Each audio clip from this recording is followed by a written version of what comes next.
the APRG seminar. It is my pleasure to introduce today's speaker, Prashanta Garain from IISER Berhampur. The title of his talk is Regularity Theory for Mixed Local and Non-Local P. Laplace Equations. With this, I would like to invite the speaker to deliver his talk, and I also request all the participants to mute their microphone. So over to you, Prashant. Okay. So good afternoon, everyone, and thank you, Professor Mona Nayak, for your kind invitation. So here is the title of my talk, which is based on some regularity results for some mixed local and non-local P. Laplace equations. This is based on a joint work with Professor Juha Kinnunen from Aalto University in Finland. So my main research area is the analysis of partial differential equation, more precisely the theory of regularity, existence and uniqueness type of results. And I mainly try to investigate P Laplace type equations, which is a quasi-linear operator when P is not equals to 2. So here's the outline of my talk.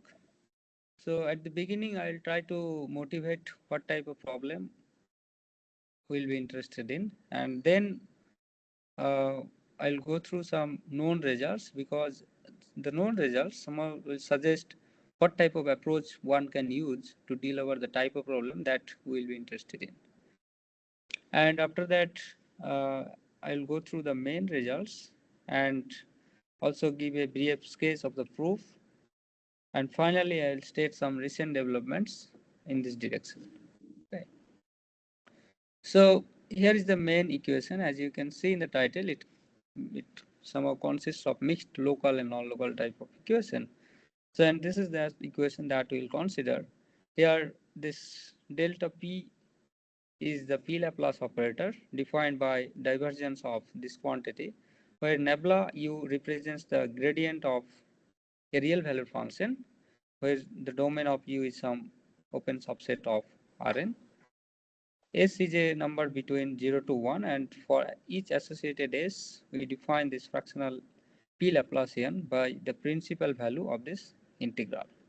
Okay, so when P is equals to 2, it reduces to the Laplace operator, this P Laplacian, and for P equals to 2, this one reduces to the fractional Laplacian. Okay, so both are linear, and nowadays there is a rich theory for regularity for both these cases, and we'll try to understand their mixed version. Okay, one reason to study such equation is like even for P equals to 2, such equation arrives in many physical phenomena, and basically that is the main reason why people are mainly interested.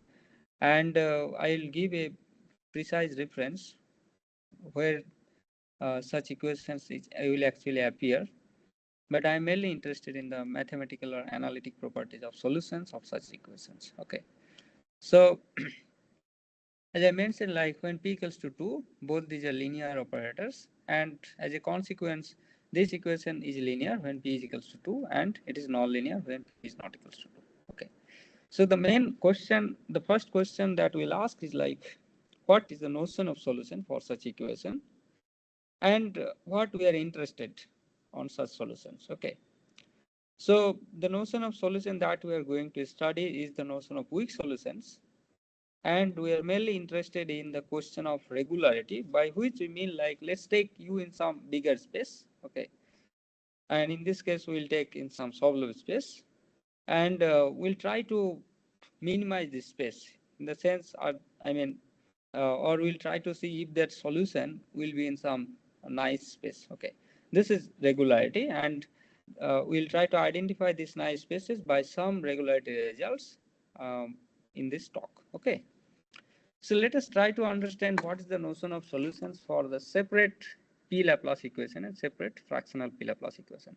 Then we'll define the notion of weak solution for this mixed equation. Okay, so when we have this P Laplace equation, to take P to be between 1 to infinity, and suppose U is a function from some omega to R, omega is some open subset of Rn, then you say that U is a weak solution of this P Laplace equation if this integral is 0 for every phi in this space.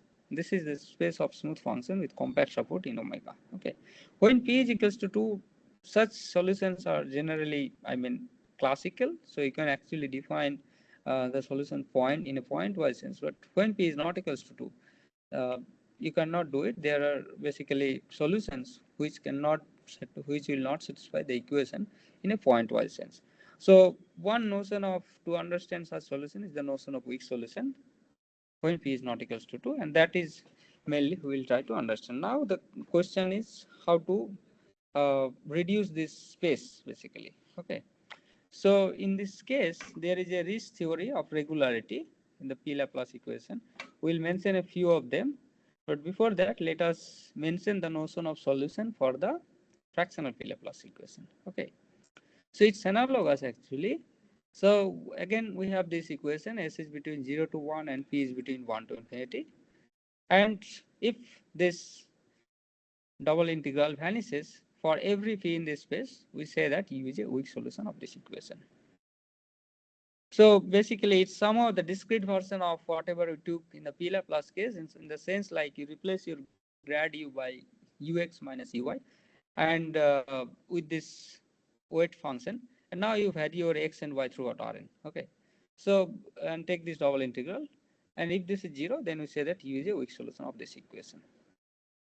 The notion of weak sub-solution, weak super solution can be defined analogously. Like we say that it's a weak sub-solution when this will be less than equal to 0 for every phi in this space which are non-negative, and if this is bigger than equal to 0 for every non-negative phi in this space, we say that it's a weak super solution. Okay, and these are in some sense like, and the same notion can be defined for the P Laplace equation as well, basically the S equals to 1 case, and the results that will state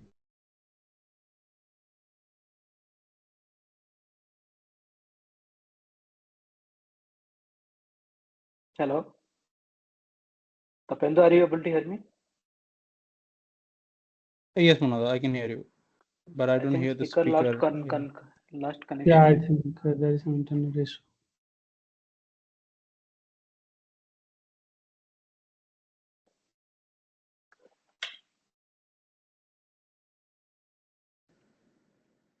Hello. Yeah, am I audible? Yeah, we lost the connection for some time. So can you repeat that thing for weak solution? After that, you started saying about this Okay. sub solution, and we lost the Okay. connection. Sorry. Okay. So yeah, so up to this is fine, right? This weak solution. Yeah, this Okay. you define this weak solution. Okay. Yeah. So what I'm saying, like now there is a notion of solution, sub solution and super solution that can be defined analogously. Like when this will be less than equal to 0 for every non-negative function phi in this space, we say that it's a U is a weak sub solution, and when this is bigger than equal to 0 for every non-negative phi in this space, we say that it's a weak super solution. And analogous definition can be given to the P Laplace equation as well. And for the sake of convenience, we'll mention that everything holds for weak solutions only, but some of the results will hold also for weak sub-solution and weak super solution. I will explicitly tell which results after when I will state them. Okay. So now the definition for the separate P Laplace and separate fractional P Laplace equation of weak solution is clear. So we'll define the notion of weak solution for the main equation that we are interested in. But before that, we'll do some observation and we'll try to differentiate the local case. Basically, the P Laplace is basically local and the fractional P Laplace is non-local in the following sense. First thing is that when we defined the double integral, if you see this double integral, we need the information of the function only. There is no derivative. Okay. The second thing is that you need the information of U throughout the whole equilibrium space. Which was not there needed in the P Laplace case. Okay. So this is one difference. And due to this, first of all, the function has to be defined from Sorry, I couldn't get the point. Can you explain me this? Why it is local? Non-local. Yeah.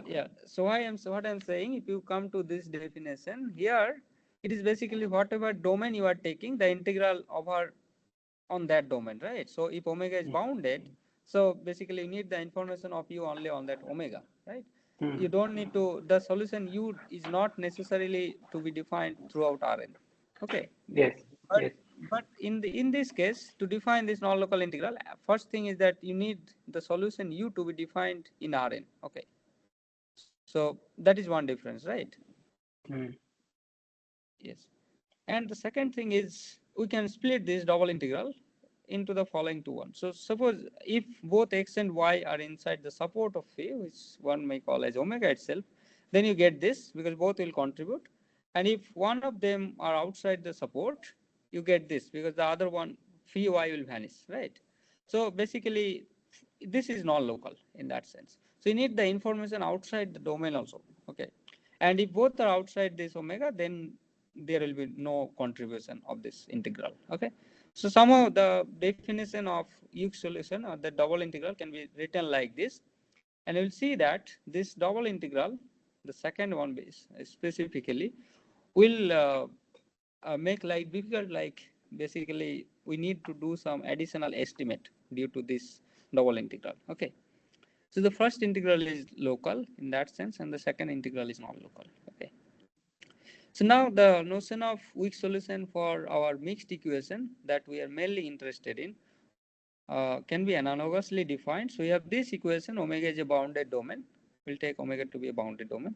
And S is a fraction between 0 to 1, and P is any number between 1 to infinity. Okay. Now the notion of weak solution is this. So for every phi in this space, the analogous integral for P Laplace is this, and the analogous double integral for fractional P Laplace is this. If their addition is 0, we say that it's a weak solution. And analogously, one can extend or define the notion of weak subsolution when this is less than or equal to 0 for every non-negative phi in this space. And when this is bigger than or equal to 0 for every non-negative phi in this space, we say that it's a weak super solution. Okay. So again, this is linear when p is equals to 2, otherwise it's non-linear. And we'll see like what are the available results for the linear and non-linear cases, and then we'll try to understand our equation. So this is our main goal, to establish regularity properties of weak solutions, which may change sign also for this equation. Okay. So let us go through some known results, what are available for the p equals to 2 case first. Okay. So this is the one. So you have written like Laplacian and fractional Laplacian equals to 0. P is now fixed at 2, and S is any number between 0 to 1. Okay. So the classical Harnack's inequality is valid for such equations when u is globally non-negative. By globally non-negative, I mean like u is greater than or equal to 0 in Rn. Okay. So one can dominate this supremum by a constant times infimum. And this was proved by Fundan and almost simultaneously Chen and the authors mentioned here. The thing is that the approach is based on probability and analysis. Okay. So, and it was, as far as I know, like nothing was known like for sign changing solution, even for this linear mixed equation till that time regarding Harnack's inequality. And then around 2020, this equation is studied for various type of functions on the right side, and a series of paper came where the authors mentioned here and some other authors also, they proved like existence regularity among some other qualitative properties of solutions for such equations, which are based on purely analytic approach. Okay. So these were the few papers where purely analytic approach was used, as far as I am aware, to this mixed type of equation. But the Harnack's inequality was missing even for p equals to 2 for sign changing solutions, and for p not equals to 2, almost there was no regularity theory. So this is our main motive to handle this equation concerning Harnack's inequality and some boundedness and other type of regularity estimates. The drawbacks for this equation is like, as I told, like lack of analytic approach. That is one thing. The second one is lack of algebraic inequalities. So if you see the weak formulation of the equation, uh, you take the separate P Laplace or separate fractional P Laplace or this mixed equation. Every time you have some test function, the phi, the function phi, right? And to get some nice energy estimates, you need to choose some suitable test function in the equation. That sometime like reduces to proving some algebraic type of inequalities. And maybe getting some algebraic inequality may be the last task to prove the result, whatever you want to prove. Okay, and this may be very challenging sometime. Okay, sometimes you know what is the form you want of the algebraic inequality, but it's challenging to prove, and sometimes you don't know like what is the form of the algebraic inequality which you want. Okay, so this is one difficulty, and the other one is like, of course, the nonlinearity is another difficulty, but apart from that, the mixed behavior. So you have to handle both the local and non-local behavior of the equation at a time. Okay, that is another drawback. So what we tried, like what is available for the P Laplace case, what are the available regularity results that we want to do, and what are the available regularity results for the fractional P Laplace. That we'll list first, and we'll try to understand what are the difficulties there and what are the results, and then basically we'll try to handle this equation. Okay. So in the P Laplace case, for any p between 1 to infinity, regularity theory is very rich, and it has been started by the theory of D. Georgi, Nash, Moser. So the first one is that you can say that the notion of weak solution that we defined for this P Laplace equation, they are locally bounded. Not only that, they satisfy this type of estimate. And there is a weak Harnack's inequality also, which says that you can dominate this integral average by a constant times the infimum of the solution. And this is valid for every L in some small interval starting from 0. L is greater than 0. And by combining this, one can actually prove the classical Harnack's inequality. This weak Harnack's inequality, does it depend upon P? L, this L, it is, you are saying that it is valid for... Yeah. L is something, yeah. It has some dependence, yeah. The range of L, yeah. The range of L will depend on P. Yeah. And this local boundedness, is it similar to some maximum modulus or something like that? Or sorry, this yeah, local boundedness, is it similar to maximum modulus principle? Like harmonic function or? Yeah, this one, the Harnack's inequality is almost like that. Yeah, No, I am not. But yeah, I am saying local boundedness. Is it similar to this maximum modulus principle for harmonic function? You mean the maximum and minimum that I attain on the boundary, right? That's one. Yeah. This only says like the solutions are locally bounded. Yeah. And the supremum can be dominated by this integral. Sorry, it is not really maximum modulus. I missed. Okay, mean value. Yeah. Okay. Some similar to mean value property or something. Now, it is not also that. Yeah, not exactly actually. Mean value is like it's like Okay. Yeah. So basically, by combining the first two inequalities, basically local boundedness and weak Harnack's inequality, after some estimates, one can actually get this classical Harnack's inequality, and this is valid for locally non-negative solutions. Okay, so you take some bigger wall a little bit, and this is valid for any such non-negative solutions. Okay. The thing is that, as I mentioned in the mixed Laplace equation, basically mixed local and non-local Laplace equation, we had similar estimate, but that was valid for globally non-negative solutions, right? So there U was greater than equal to 0 in Rn. Okay. Same estimate is also proved for the fractional Laplace equation, but again for globally non-negative solutions. Then there was and this was proved by Landkopf. Okay, This is what I mean. So classical Harnack inequality also holds when U is non-negative in Rn for the fractional Laplace equation. And so now there are two questions actually, like one is what happens for sign changing solution. So in fact, this question was open for a long time, and basically what happens for sign changing solution, is this classical Harnack inequality true? Okay, so this is actually false, and that was proved by Kasman.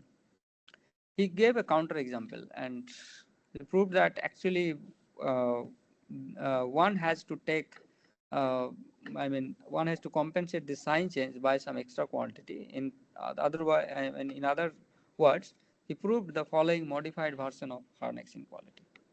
So if U is non-negative in such ball, then you can dominate the supremum by constant times infimum plus constant times this tail quantity. I wrote 2s just to understand the non-local phenomena. U minus is this one, and this tail is defined like this. Okay, so this is the non-local quantity that comes due to the non-local splitting. If you remember the definition of the solution, when I splitted, one was inside the support, other was outside the support. Okay, so if you take U to be non-negative in Rn, then this U minus will be 0. And once U minus will be 0, then by the definition of this tail will vanish. So you'll get actually this inequality. So for globally non-negative solution, this extends the work of Landkopf, and otherwise you have to, if the solution changes sign, this term, which is the tail quantity, you have to add. Okay, so this is the modified version of Harnack inequality proved by Kasman, and then this type of estimates along with other regularity results have been extended to the P fractional equation uh, by De Castro, Cusi and Palatucci, and what they found is the following version of the tail. Okay, so this is the P version of the tail. So instead of 2, now we have P. That's the only change. And of course, instead of 1 here, we have P minus 1. Instead of 1 here, we have P minus 1. Okay. Again, if U is globally non-negative, then tail of the PS tail of the negative part will be 0. Okay. And as I mentioned, like they extended the regularity theory to this any P between 1 to infinity. And this PS tail generally comes due to this second integral here. Okay, we'll see, it will be more clear once I'll mention some energy estimate regarding this. Okay, so what they proved is, the first one is, let U be a weak solution. In fact, this is valid for weak sub solution as well. So, and there is no restriction of the sign of U. Okay, S is between 0 to 1 and P is between 1 to infinity. Fix them first, and then you can actually dominate this supremum by this plus this tail quantity. U plus is the maximum of U and 0. The thing is that if you remember the estimate for the local case, basically when S was equal to 1, this was, the estimate looks like this. Okay, and in the fractional P case, you have to add this additional tail quantity, okay, which is generally called as PS tail. Next, they also proved the weak Harnack inequality for weak solutions. In fact, it is valid for weak super solutions. Okay, so but now we have to take the locally non-negative solutions. Okay, then you can actually estimate this, and again due to the non-locality, you have to add this tail quantity. And you see here tail of the negative part appears. In the previous result it was U plus, but now it is U minus, which again vanishes if U is globally non-negative. Okay, so again you have this inequality for globally non-negative solutions, and this is somehow similar to the estimate that we got for the P Laplace case, right? So this is the difference compared to the local case. And again, yes, L, this is valid for some L between 0 to some number, which depends on P. And now, they also obtain the Harnack inequality. And the idea was like, they tried to combine this. So if you see here, there is the tail of the positive part, and here the tail of the negative part is there. So due to this, and to get the classical Harnack's inequality, at least for non-negative, globally non-negative solutions, they did the following tail estimate, which is very crucial. So this is that. So let U be a weak solution of this equation. Again, this is locally non-negative. Then for any small r between this 0 to r, tail of the positive part can be dominated by a constant times the supremum plus this number times the tail of the negative part. Okay. So again, this will vanish for globally non-negative solution, and they have combined this tail estimate along with the previous two inequalities to get the following version of Harnack's inequality. So let U be a weak solution of this equation, and U is non-negative in a ball. Then for any smaller ball, you can actually dominate the supremum by this plus this term. So this is the generalized version of the modified Harnack's inequality proved by Kasman. This is the P version. Again, this tail will vanish if U is globally non-negative, and you get the classical Harnack's version of Harnack's inequality for globally non-negative solution in the fractional P Laplace case as well. Okay. So what we will try, basically, we'll try to give at least these three results in this talk. First one is local boundedness, and the second one is this weak Harnack's inequality, and the third one is Harnack's inequality. Okay. So, and as we asked some questions like this will be also valid for p equals to 2 with sign changing solutions, and our approach will be purely analytic approach. Okay. And it will capture both the linear and nonlinear case. So we came up with a little bit different tail, that is due to the scaling problem of the mixed local and non-local equation. So that's why we referred this new tail as the p tail. Okay. So earlier there was r power ps, but now there is no s here. That's the only change. Okay. It's not like you put s equals to 1 in the previous tail. It's just a note. Think of this as a notation only, and the remaining integral is exactly same whatever we had earlier. This tail also vanishes for globally non-negative solutions, and we'll get the regularity estimates with this p tail. Okay. So let U be a weak solution of our mixed local and non-local equation, where S is between 0 to 1 and P is between 1 to infinity. Then the supremum can be dominated by this integral average plus a constant times the tail of the positive part. But now it's the P tail instead of the PS tail as compared to the fractional P Laplace. U plus is the maximum of U and 0. So what is the idea to prove this? So first we'll try to give a brief idea of this proof, and then we'll come to the next results, and again we'll give some brief idea of the proofs. Okay. So we'll to do this, it's basically we'll try to get some energy estimate. Mainly we have applied this DRG theory to prove this type of estimate, and to this end first we derived an energy estimate that is followed by a nice algebraic inequality, and then combine this or use this energy estimate in the Sobolev inequality. This, along with some iteration lemma that I will mention later, will give you this local boundedness result. Okay. So this is precisely the idea. So let's try to see some estimates. First, the energy estimate for this mixed equation. So you start with some weak solution or weak subsolution U, and define this new function W where K belongs to R. Then choosing some suitable test function, one can actually dominate the sum of these two integrals. Okay. So on the right side, you will get this one, and this is exactly the Cacciopoli type estimate for the P Laplace equation. So somehow the gradient is interchanged. In the non-local case, you will somehow get the energy estimate associated with the fractional P Laplace equation, which is on the right side you will get one local term, and one non-local term. Okay, due to the non-locality of the fractional P Laplace equation. And this is valid for every psi in this space which are non-negative. Okay. The idea to prove such inequality is generally choosing some suitable test function. Okay.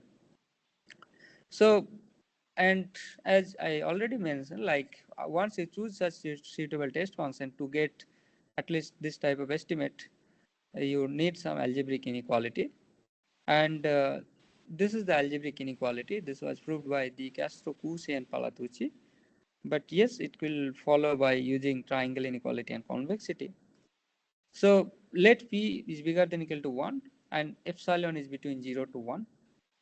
Then for every A, B, and Rn, you can actually dominate mod A power P like this. And this is precisely used to estimate that energy inequality. Okay. C is some constant which is positive depending on the depending on P. Okay. So this is precisely the idea, and then combine that with the Sobolev inequality, and you will come up with a form of a iteration exactly in this form. Okay, and on this form. And then one can actually apply this iteration result, which is very standard, and one can find it in many of the references that I mentioned at the end. Okay, so this will give the local boundedness result. The next one is our weak Harnack inequality for solutions. In fact, this will be valid for weak super solution as well, which you proved. So you start from any u of this equation and let u is non-negative in this ball. Then you can dominate this integral average by constant times infimum. And if you change the sign, you have to add this tail quantity, which is the p tail again. Every time now from now onwards, you'll get the p tail. Okay. But anyway, for smaller radius, this p tail can be dominated by the ps tail. So you can of course take the ps tail as well here. Okay. And L is again between 0 to some, let's say delta. Okay. Delta is positive. It's not only for one single L. Okay. So again, this will vanish if you use globally non-negative and you get the classical version of weak Harnack inequality that is already valid for the separate P Laplace equation as well. And then to derive the Harnack inequality, again we did the again we estimated this P tail actually. So some of the idea is like to get the classical Harnack inequality, we'll start from the supremum. And if we go to the local boundedness result, yes, this one. So we have the supremum, we have to start from the supremum on the left side, and we have to somehow uh, get infimum on the right side, and maybe the tail of the negative part, if we want to get the classical version at least, right? So one thing is that here there is tail of the positive part, which will never vanish if you use globally non-negative. And we have to estimate this, and to estimate this, we will somehow try to use the weak Harnack inequality, and that is precisely not needed for every L, but one small L is enough actually to do that. Okay, so we'll do that. So we'll use the weak version of Harnack inequality, and basically we'll get one tail here. Tail of the negative part will come here due to the weak Harnack inequality, and tail of the positive part. The next task is to remove the tail of the positive part to get the Harnack inequality. Okay, so again we estimated the tail of this positive part by choosing some suitable test function, and what we got is the following tail estimate for weak solutions. Now this is valid for weak solution explicitly. Okay, so if u is locally non-negative again, then you can actually dominate the p tail of the positive part by this constant times supremum plus p tail of the negative part. Okay, so by combining this with the above two estimates, one can get the Harnack inequality for weak solutions of this equation. So you take a weak solution of this mixed local and non-local P Laplace equation. S is between 0 to 1 and P is between 1 to infinity.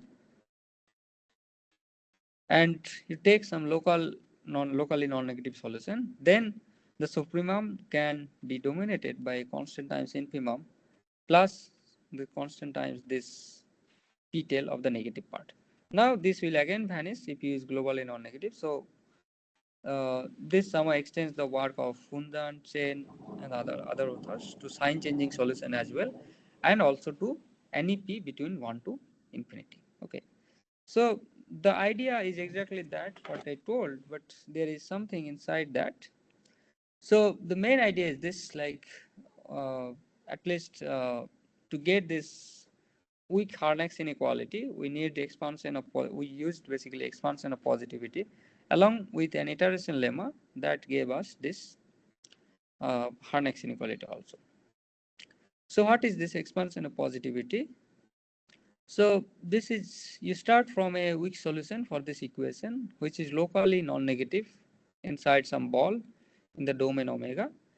And the first equation here, it somehow gives information of the positivity. I mean, information means like measure of the set of positivity. If you take k to be 0 only, let's say, or non-negativity. And then if u is a weak solution of this equation, it somehow says that you can expand the positivity on some bigger set. Okay.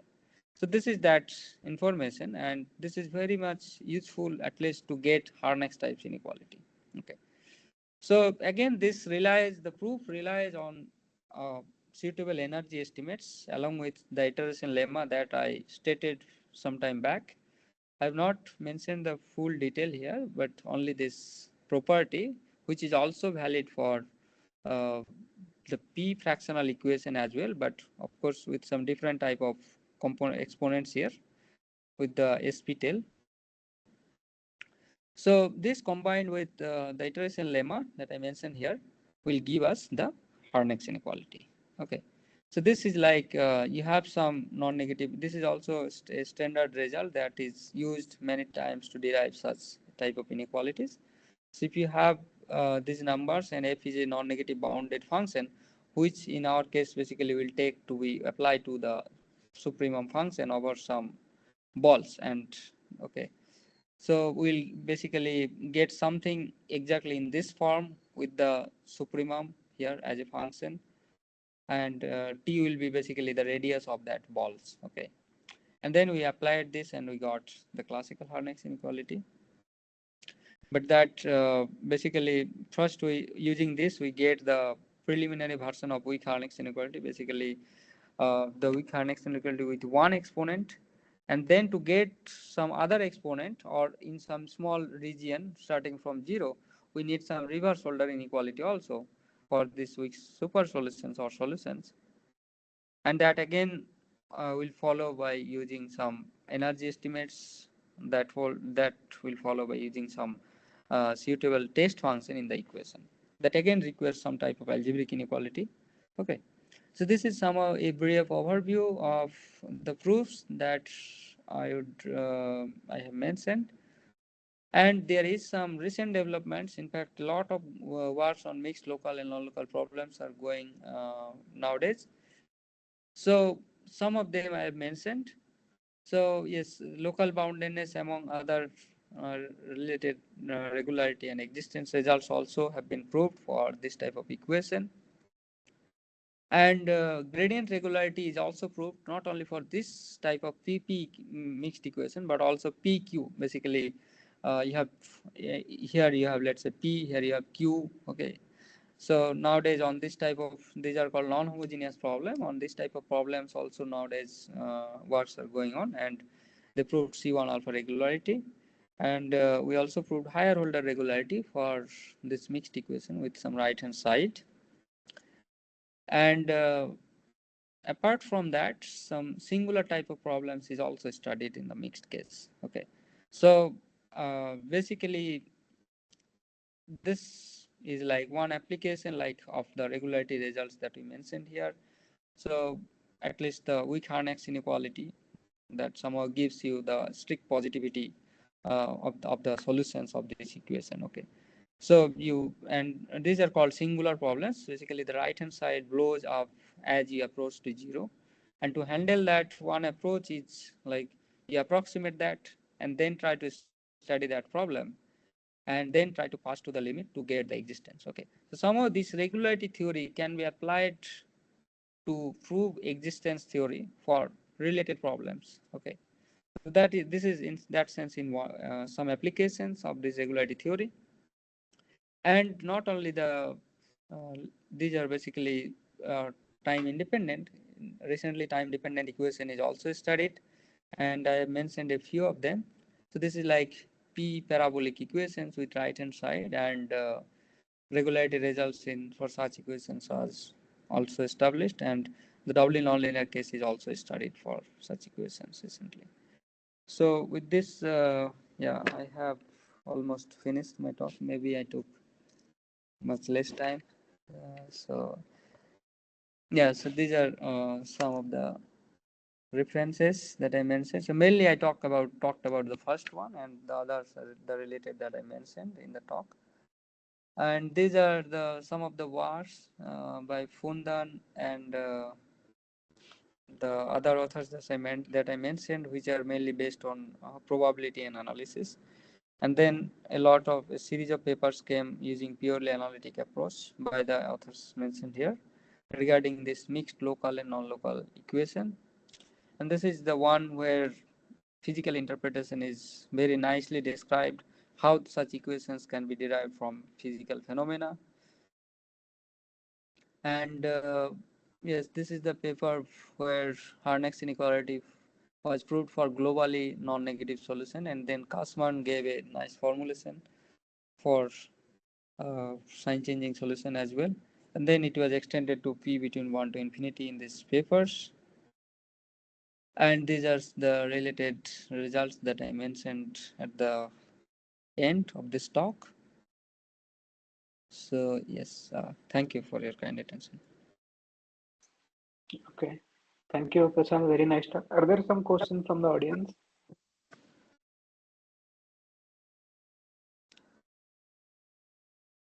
Hello?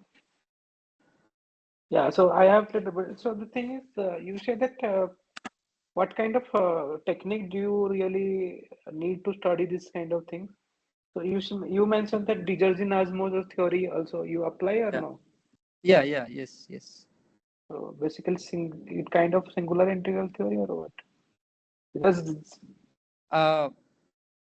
No, it's like I don't know what is singular integral theory. Yeah. this Divergent-Osmosis theory, I don't know, but it is people always apply that to study this regularity property. Is this that the same thing here? Or? Yeah, same thing. Yeah, exactly. Yeah. No, actually, you need to consider p is equal to 2 to apply singular integral theory. So for p not is equal to 2, you cannot apply. So here you do not have any representation formula. Like even if you have fundamental solution, you cannot like represent the solution because of nonlinearity. I see. Okay, that is you mean by integral theory, singular integral theory. Yeah, right. Okay, and another thing is, suppose something is a solution of this P Laplacian. So this is uh, so. Can you say something about mean value property? Is there anything There in like the p not equals to 2 case, there are some versions, but yeah, it's not. I mean, there are some modified version. Like the exact version, I don't think it holds. Yeah, I mean, I don't think I don't see any paper, but yeah. In plane, I think there are some results related mean value property for P Laplace equation on plane? by Peter Lindqvist, I guess. Yeah. Okay. So yeah, this seems interesting because the thing is, similar kind of things are there. So I don't know for p is equal to 2, some results are there, but for p not equal to 2, we don't have anything. So yeah. So is there any? Are there any other? Yeah. So you are saying something. Yeah, no, it's fine. Yeah, you're right. I mean, at least in the mixed case, there are a lot of questions. Yeah. But in the fractional case also, there are a lot of questions when p is not equals to 2. I mean, it's not that much rich compared to the P Laplace equation, the regularity theory at least. Yeah, You want to ask?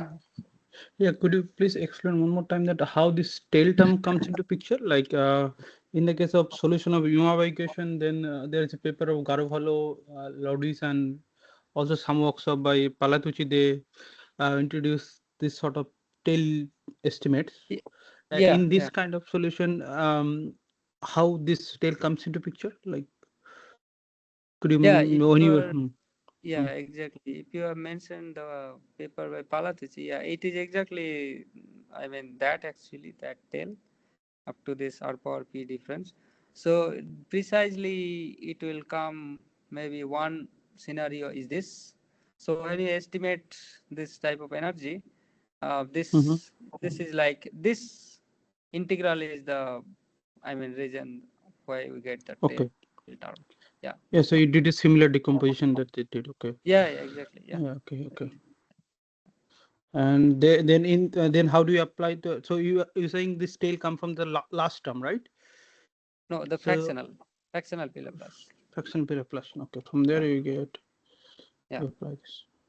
Okay. And does this have any analog result in the setting of like Heisenberg group or anything? Do you know? Where you don't have this. Yes. It was proved by Palatucci and some other authors, actually. Yeah. Okay. Yeah. Okay. Thank you. Thank you for the talk and the answers. Yeah. Thank you. Okay. So, are there any other questions from the audience? Okay. So, if there are no more questions, so let us unmute and thank the speaker for a nice talk. So thank you, Prashant, for a nice talk. Okay. Thank you. So may I